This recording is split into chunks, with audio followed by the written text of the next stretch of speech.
I want to sit here and talk about a huge problem. It's not talked about enough by anybody else. I've talked about it other times on my channel, but it's a huge problem. I'm going to get into it. Well, I did a video earlier tonight about some cop, and he had a hold of a woman, and I guess it was in Utah, a nurse, and he was manhandling her and stuff. This is kind of indicative of the problems in the system that we're having today. This whole episode with this nurse is just, it's kind of upset me. I watched it earlier, and I'm fed up with it. I hope that they. I heard that that they're not doing anything, from what I understand, and they're just. He's still working, and I just fed up with that. Anyway, so I hope they do something with him, so that he can't do that to other women. You know what he did to her. But at any rate. What I really want to talk about is something that they're not talking about within the system that could be an enormous problem coming up. We've moved ahead, technologically speaking, so fast since the computers. They brought us ahead so fast. Just going back 20 or 30 years ago, everybody used to go into the store. They used to use cash to do settlements, to buy their groceries, and so on. It used to be everybody go in on Friday night to get their paycheck. They go and cash their paycheck, and they would go and they would take cash, actual cash. That's why it's called cashing your paycheck. You get cash, and you go to the grocery store, and they'd buy their food for the week, and so on, pay their bills, and so on. It was a good working system. The cash would work even if the power wasn't turned on. Now, what we've done is we've jumped headfirst into this new system that we have now. These big stores that we have now, for crying out loud, they got no windows in them. Used to be, it had a simple store. It had windows in the front, you know, let the light in. And it had cash registers inside. And if you go back a little bit earlier, the cash registers used to be hand-operated. They'd pull a handle down and go ka-ching, you know. And they would use cash in them, and they'd use change. And even if the power wasn't turned on, you could go in and make a sale because the light would come in through the front windows, and they could operate the cash register with their by pulling the handle. You know? So what did we do with all those old cash registers that used to work so good? We tore them apart and threw them in a scrap heap and sold them for the steel. That's where they all went, or a lot of them. They're smashed with a sledgehammer, you know, and ground up into steel products to send to China so that they can make more Chinese-made goods, you know, the steel. And so everything's disappeared. Now, we've went headfirst into this new system, and everything has interdependencies now in this new system. Now, in the old system, take the farms, for instance. You'd have a farm out in the country, is maybe 50 acres or something. They'd have a couple horses in the barn, you know, and they'd have a plow that would be pulled by the horses, and they might have a small tractor, but the whole farm, they would have pigs, and they would have all these different things that they needed to survive. And the only thing the farmer would have to go into town was maybe some sugar, some coffee, a few other little things that he would buy at the local store, or at the local hardware store. And they had the Sears catalog. Well, they would go through the old Sears catalog, and they would buy machines that they needed for the farm that were made out of cast iron, and most of them operated by hand. And an awful lot of these farms didn't even have electricity, but they could produce food without electricity. And not only could they produce enough food for the farm, but they produced enough food to sell on the open market, at a farmer's market, that they could get enough money to run their farm for the year. All these small farms dotted the countryside all across North America. And so if you had something like, now I'll explain to you what this event was. There was something called the Carrington event that occurred back in the 1800s. And it went hardly noticed. And the reason why it went hardly noticed was we didn't have any electrical appliances or anything like that. It was a X-class solar flare that hit the Earth from space from the sun. And the only reason we even knew that it even happened was it blew out all the telegraph cables back then. They used to send their information via telegraph cables. The Carrington event blew out the telegraph cables. Now, if we had that type of event today, it would be the equivalent of an electromagnetic pulse that would knock out all of our everything. And our equipment is becoming more and more sensitive to this kind of a thing. The reason why is exactly how it works. I know I'm jumping ahead of myself a little bit because I was talking about these interdependencies, but I'm going to talk about why our computers are becoming more and more sensitive to a Carrington type event. Our computers work on electricity. Well, you know that already. But there's a spark inside there that jumps between contact points in what's called a CPU. You have a central processing unit, and it has what's called a die. And that die, they measure it in nanometers, which is, I believe, a millionth of a meter. It's a nanometer. It's a tiny, tiny little distance between the die. Now, I've been building computers for a while, and the thing about it is when I first started building computers, the die was much wider, and it takes more voltage to jump between a wider die in the computer. So it was like they keep making it smaller and smaller. I think it was like, if I remember right, like 140 nanometers or something, and then they made them like 95 nanometers, and then it was like 70 and 60 and 50 and 40. I think they're like down to 15 nanometers or something now. You know, the die keeps shrinking down smaller and smaller and smaller. They keep shrinking it down smaller. Well, it takes less electricity to jump between. Now, if you move up into a grand scale with electricity, take in your house, for instance. You got your electric plug on the wall. It's 110 volts.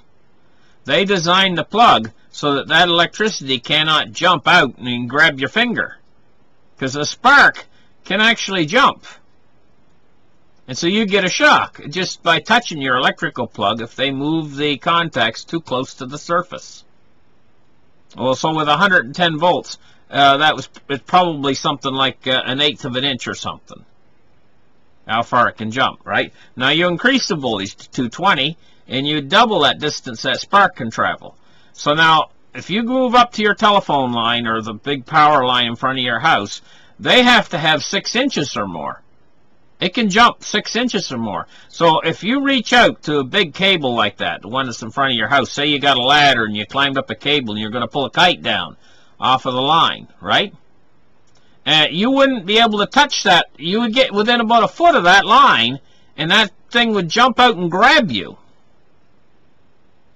So a lot of people think, oh, you'd have to put your hand right out and touch the electrical line.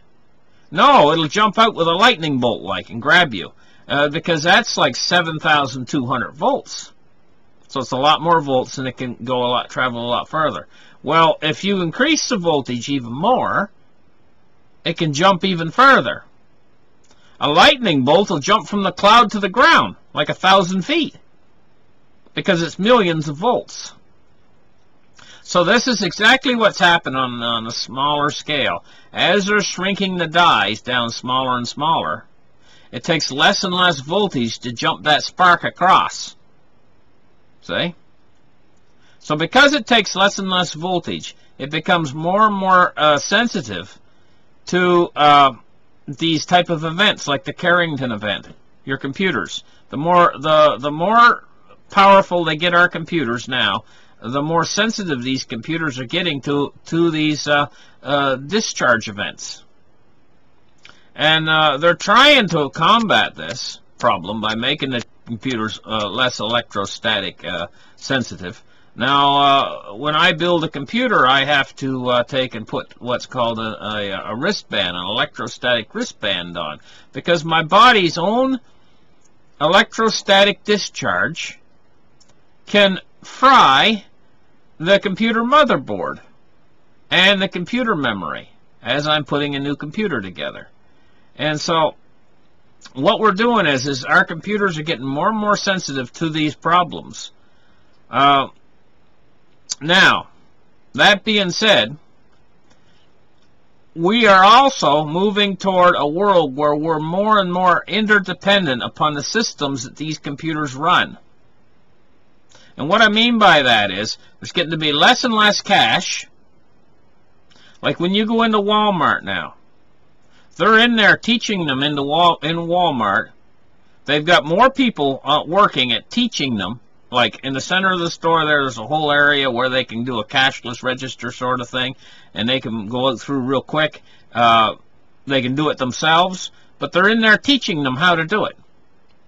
And there's more people there teaching them how to use those cashless registers than there are on the real physical registers where they take your currency.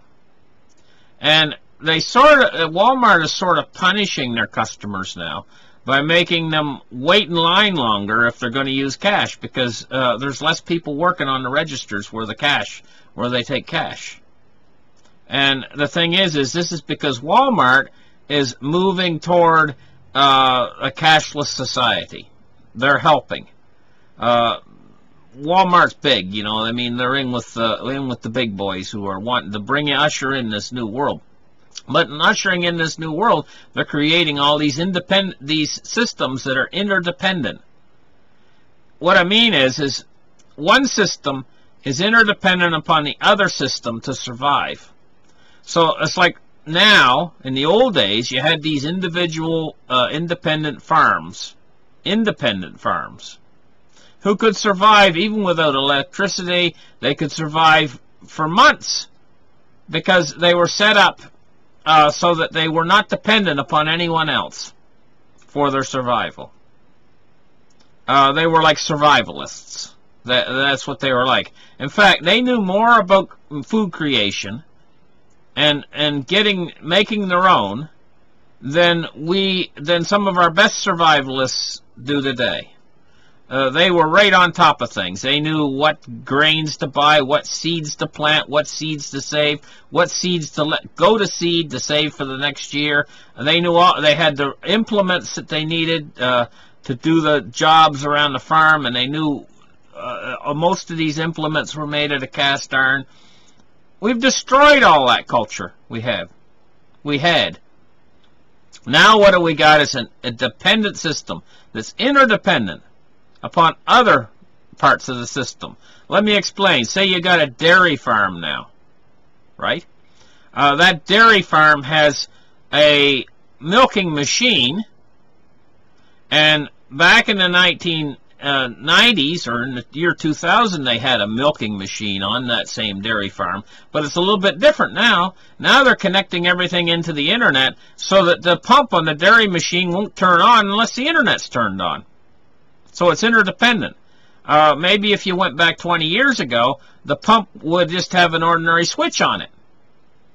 You know, so the farmer could walk up and throw the switch on, and he could turn on his dairy farm and turn on his pumps so that he could put the suction cups on the cow, and as long as he had electricity, the thing would suck the milk out of the cows. You know, now they'll put a solenoid valve on the whole thing that operates off the internet, you know, and so that now the farmer can have it on his cell phone. He can see, he can push the button on his cell phone, and the solenoid valve will open up, and the milking machines will start on his farm 5,000 miles away while he's in Paris having his coffee. And he can see how much milk they're making, all on the internet. Well, this is very convenient for the farmer. Now he can sit over in Paris in a cafe having coffee with his girlfriend, and he can push a button on his smartphone and start his milking machines. And he says to his girlfriend, look how great this is. And he shows her the phone. Look, and I just started my milking machines. And look, I'm making, I just made another gallon of milk. And this is like money going ka-ching, ka-ching, ka-ching. And he can show her how much money each gallon's making. Like $6 each gallon. Look, I made another $6. Look, I made another $6. He can show her, right? And he's all happy. He says, isn't this great? This is how this thing works? You know? Because it all runs off. But what about when the system breaks? What happens if this whole system that we're creating, everything's interdependent, all the cash registers, they all plug into the wall, you know, and they all have to have an internet connection, and the internet has to be up and running. If the internet's not up and running, you go up to the cash register and they say, I'm sorry, we can't take, because the internet's not running, we can't take any of your debit cards today. You know, the cash registers. They say we can only take cash today because the internet's not turned on. Or we don't have internet service here today. Well, the guy says, well, I need baby formula for my baby at home, you know. My wife sent me here to get this baby formula. My baby's going to starve if I don't get this baby formula. And they say, well, we're sorry, we can't sell it to you unless you got some cash.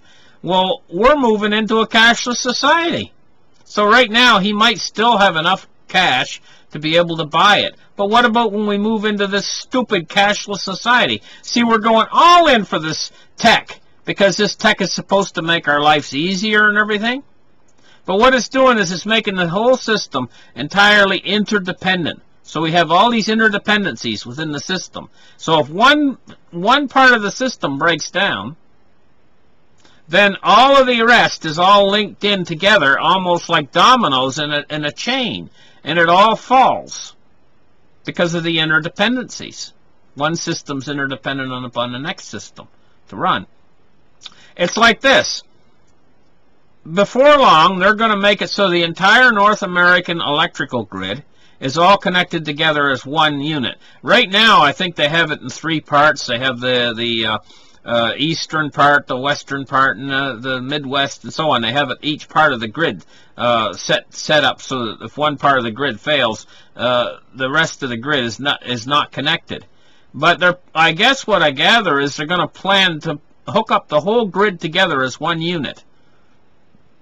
And this is going to make the grid more interdependent. Now, the next step is for them to connect the grid to the internet, if they haven't already done so, to connect the grid to the internet so that the grid can be turned on and off from the internet. Now, what are they going to do is the internet won't come on without the grid being on. And the grid won't come on unless the internet's on. So if one fails, one's interdependent upon the other one.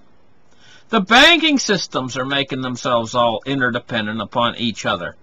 So if one bank goes down, it carries all the banks down. What we're doing is we're structuring a system, and it's never been tested before, and we do not have any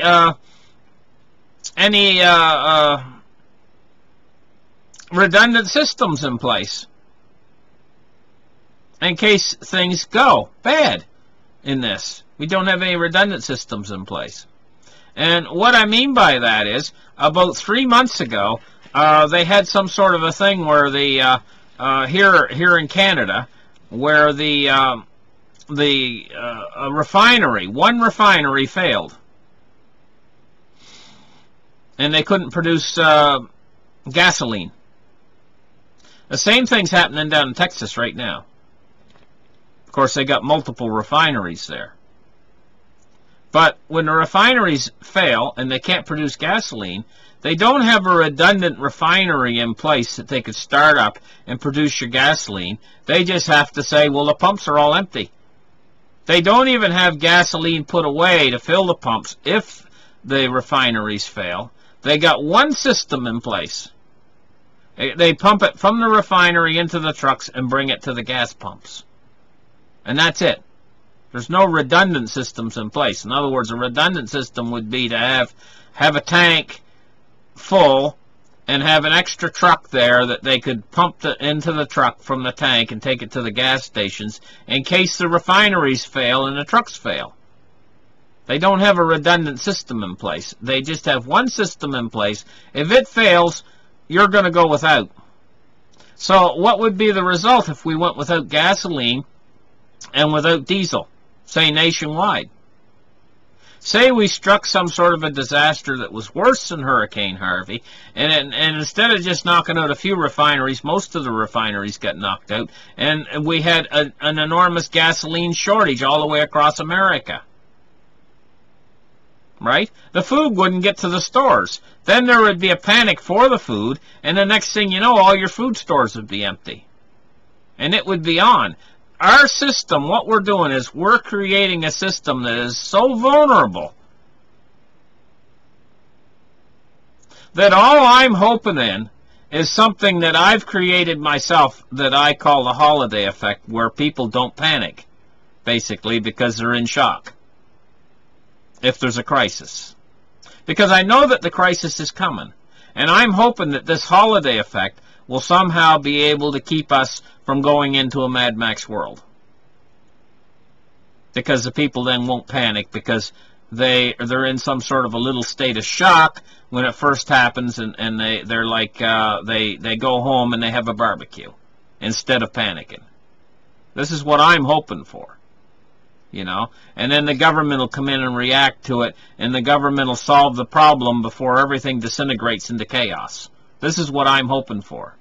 And when I put it to you this way, it sounds like my hopes just might be a fantasy. The reality might be that the whole system might actually disintegrate into complete chaos, because they've put in all of these systems in place with no testing done. They've just put them in place, and we've never tried a system like this before. We've never done this before. We're in uncharted territory. Never been tested before, and there's no redundant systems, no backup systems in place in case the whole thing fails. Gee, doesn't that really sound smart? That we've made all of our system, everything that supplies us food, everything that supplies us water, we've made it all completely reliant upon oil. And we've got such a vulnerable oil system in place, no redundant systems in place whatsoever. So if our farms don't receive diesel fuel to run the tractors, well, we don't have the old horse and plow anymore. We've wrecked it. We've taken it to the dump. Oh, we got the tractor engines, and in fact, it gets worse. It gets worse. We've put computer systems into our tractor engines and stuff that are completely vulnerable to a Carrington-type event. We've done all this with no redundant systems in place. We never kept the old tractor. Even if we had the old tractors that had a points and condenser, and had the old-fashioned carburetor on them, and they didn't have a big box that's got a computerized ignition in it. The old tractors, and if a Carrington event hit, that they could get out and they could crank the tractor and use it to pull the plow. No, all we've got is these big modern mechanized machines that only will operate if the computer systems are all up and running and everything. I mean, I'm going to stray from the subject just a little bit. Look at the military's doing the same thing. They have their nice F-18s, you know, beautiful jets. Those jets, the guy gets in and he doesn't have to put a special helmet on or anything. He just gets in and starts it up like you start your car. And he takes off and he flies through the sky. Beautiful jet, you know. So what are they ordering? They're ordering these new F-Series jets. What is it, the F-35 or something like that? So these new fancy ones, real fancy ones. They cost about 10 times as much as the old ones. But they got all these computer systems on board and everything. They have to do, the pilot has to get in, he has to put a special helmet on, he has to do probably a fingerprint scan and a retina scan before the computer will even start the thing up. You know? You tell me what good that thing's going to do. When he's there on the runway, and he's trying to get the thing in the air, the pilot, and the thing is talking back to him. It's saying, please put your retina to the right spot. Do the retina scan again. You know how software is? If you've all used software, do you know how a pain in the ass software can be? And so he's got to pass the software. He's got to do some sort of a thing to verify that he's the pilot. And before the thing will probably even start. So if he's got Soviet MiGs coming in, incoming Soviet MiGs, and they're only out 2 minutes away, and he's on the runway, and he's trying to get those engines to start, and he's got to go through some sort of software test, you know, some sort of retina scan or something. He's waiting to get this done, and the computer's taking its good-looking time. And he's saying, the pilot's there saying, this computer's lagging. It's lagging. It's lagging. You know, meanwhile, the MiGs are coming in. And, well, the old jet he used to have, he'd get in, just crank it up like he'd do his car. And the jet engine, and he's away. He's into the sky in 30 seconds. Flat. With the old jet. So it wasn't maybe quite as maneuverable, and maybe it wasn't quite as fast, you know, but it was more seat of your pants. And this is the way everything used to be in our society, back when we had the old small farms and everything. What do you think saved all of those people back during the Great Depression? Back when our food production fell off into the cities, and they were quite literally starving in the cities here in America during the Great Depression. And this is where the whole thing come about riding the rails. This is how they saved themselves. They saved themselves by getting on the trains. The hobo. Do you remember the old thing that used to show the hobo, and he'd have a sack over his shoulder, it made out of a handkerchief, you know, or whatever. He'd wrap a handkerchief around a stick and tie it, and then he'd throw it over his shoulder, you know, and he would go and catch the rails. He'd get in the back of a big train, and he'd ride the rails out of town, and he'd hop off the train. He'd go walking down the road, and the first thing he'd see is one of these small farms. He'd go inside and he'd knock on the door, and there'd be some old lady there. And she'd just come out of the kitchen. She'd making biscuits, you know. And he'd say, "Can I work for food?" And she'd say, "Well, are you a good worker?" And she'd look him up and down. She'd say, "Come on in and have some biscuits, and we'll talk. You can sleep in the barn." Right? So he'd have a nice big plate full of biscuits, and then he'd go out there and he would start shoveling out the stalls in the back of the barn or whatever she needed done, planting the seeds, whatever. And they'd make friends, and some of these friendships lasted all the way through the Great Depression. Different families are still friends today because of friendships they made back then, saving people that were coming out of the cities. All right? Riding the rails. There's no rails to ride anymore. They've taken most of the rail system out. And the rail system they have out now runs on diesel. Back then, the trains, they were simple trains. They could stop the train, go off the side of the road, and take deadfall from trees that fell into the woods and throw them in there if they didn't have nothing else to burn. If they ran out of coal, they could burn wood. In the steam boilers. Oh, what did they do with all those trains? Smashed them all to pieces and brought in these diesel trains, but that wasn't good enough. They have to put in diesel trains now that run off a computer system. Again, the computer system again. And so if the computer system's fried by a Carrington event, you can't even start up these new diesel locomotives. And not only that, we don't have near as many rail system as we had back then. They've taken out most of the rail system for a trucking system. And all of our trucks run on diesel. And all of our trucks have these computerized operating systems in the whole thing. They got a computer that runs. The whole engine won't start without the computer. The computer is so bloomin' sensitive that if you're welding on the truck, you have, like if you're going to do some welding, if you're a welder and you're going to do some welding on the truck, you have to be careful where you weld the truck. You can fry the computer if you're using an electric welder on the truck. You have to disconnect the computer or whatever first, or you'd fry the computer. That's how sensitive the computers are. And then the truck just won't start. If it's got a fried computer, that truck ain't going to start. The same way with your car. Your car's the same way. They got all this OnStar system and all this kind of stuff on these new cars. Heck, these new cars, a guy on the side of the road, if he knows what he's doing with these new cars, can take his laptop out and he can take control of your car. That's how computerized it is. You know? And this is all just going too far. Computerized backup, computerized ignition. The cars will park themselves. The new cars. And it's all so convenient when it works, and it works good. But what about when it suddenly doesn't work? None of it works. where are we going to be? What's going to happen to all of us? What they're doing is they're constantly moving into this new society, this new world society, and they're setting up something that could be so deadly for all of humanity.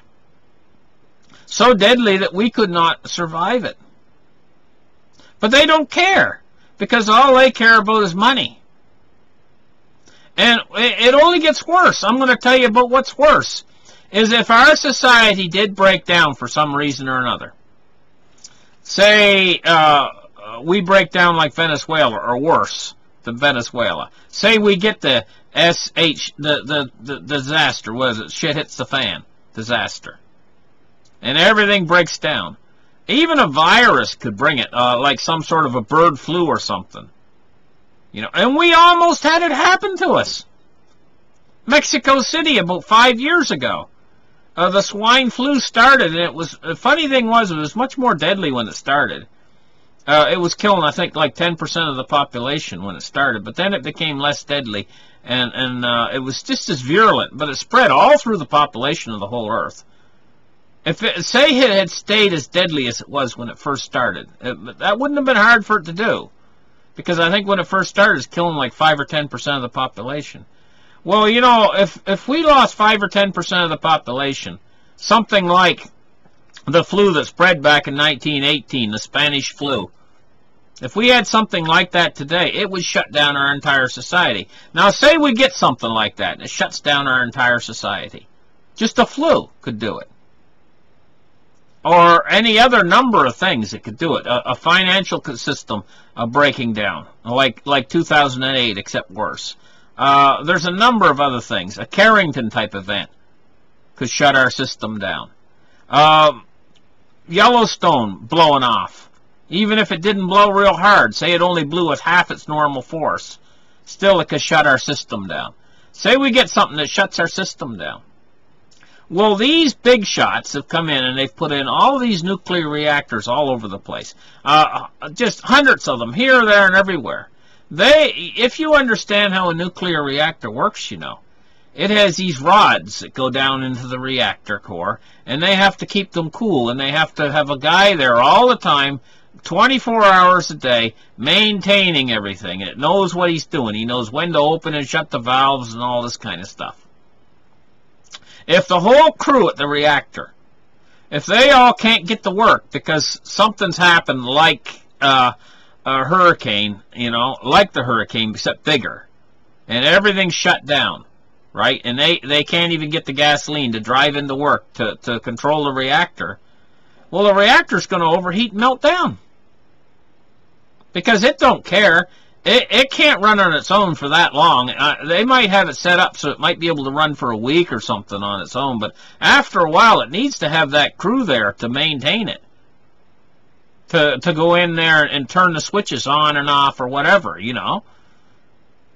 And if they're not there, if the place is just running on its own because those guys are goodness knows what, maybe they got zombie disease. I'm just kidding about that. But they're not there to maintain it, the whole place is going to melt down. And what they've done is they've set up hundreds of these blinking reactors all over the place. So if we weren't in enough trouble already, we got all of this facing us. So the world, what they're doing is they keep putting these interdependent systems in that are not they're not able to maintain themselves, these systems, and they've never been tested before, and they keep adding more all the time and making it worse and worse, the situation, instead of better. So the whole thing's becoming a powder keg in the end. And what can we do about it? I don't know what the answer to all this is. I just hope that we don't ever have a breakdown in society of one part of the chain that holds society together. Because if you know how a chain works, every link is dependent on the next link. And if you break one link, the chain's useless. And that's the kind of a system that they're creating by all these interdependent systems that they have. So that one link of the chain breaks, the whole thing's going to fall apart. What we need is the old kind of a system where nothing's dependent upon anything else. Everything can run on its own. You know? I mean, they had a commercial on TV up here in Canada, and you guys didn't see it down in the States, but I'll explain to you what it was. It was a commercial about these two women. One of them was pregnant, and it was supposed to be in the 1800s, the setting for the commercial. And the two women were riding in a horse buggy, you know, and they were riding on a dirt road, and she was pregnant, and the midwife was with her, and she says, "Just a minute, hon," to her. She says, "Hang on there. I know you're pregnant, and I know you're going to give birth," she says, "but we're just on our way to the cabin." You know, and the commercial was about midwives, how that there used to be midwives in the 1800s. And I don't know who made the commercial, but it was a fairly well-made, crafted commercial that was put together, you know, to try to show how it was back in the 1800s. And they were dressed like women dressed in the 1800s, and they had a real horse and buggy, and they're filming this commercial, you know. And so the two women were riding along in the horse and buggy in the commercial, and she says to her, "Just hang on." She's holding her belly, you know, she's going, "Ah," like I'm pregnant, I need to give birth, you know. And she says, "Just hold on, it's only another mile or two to the cabin," you know. And then she says to her a minute later, she says, and the girls go, "Ah, coming, baby's coming." She goes, and she says, "Just hold on a minute or two more, we're going to be to the cabin, right?" She says to her, we're almost there, we're only a quarter mile away."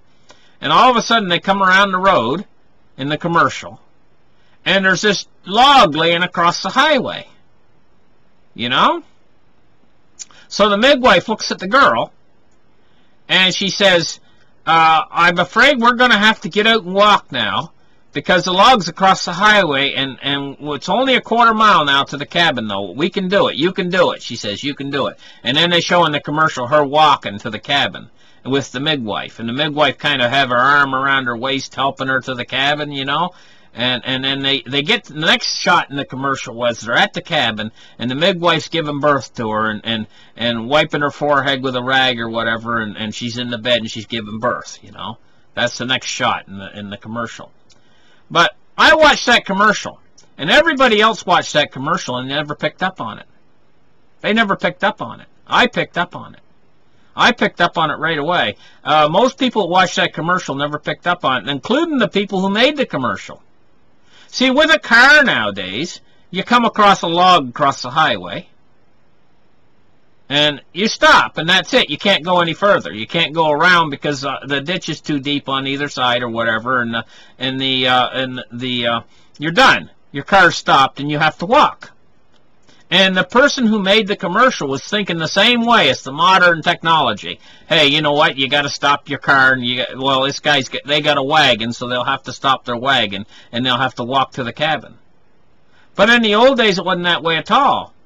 In the old days, if the guy had made the commercial properly, the midwife would have unhitched the horse from the wagon and would have walked the horse across the ditch where the tree was, or maybe even rode it across. Heck, the horse could jump over a little log, you know. And then when the midwife got on the other side, the two of them could have taken the horse, you know, and used the horse. They'd never leave the horse behind. You know, in the old days, they could use the horse. And instead of leaving the horse and walking on foot, you know. So see, they were thinking with the modern mentality, and that's the way the modern world actually is. If something breaks down, you're done. You're knackered. Where in the old days, a horse didn't break down. Not like a car. A car can break down. A car can run out of gas, and you're knackered. And you run out of gas, you're knackered. You're done. You know? But the old days, these systems that we had in place were so much more reliable. They weren't dependent upon other things. They functioned. They functioned no matter what happened, no matter what kind of disaster happened. We could cope because our systems were in place, would function. Now we got these stupid newfangled systems in place, and they're all interdependent upon one another, and they're becoming more interdependent on the internet all the time. And if we don't somehow get past this, this could be life-threatening to our species if the whole thing breaks down. Somebody needs to mention this and talk about this and start seeing this for what it is, not just me. We all have to start talking about this, because if we don't do something about this, this could cause a problem that we cannot surmount. Listen, thank you guys for listening. Like and subscribe, and we'll catch you in the next article.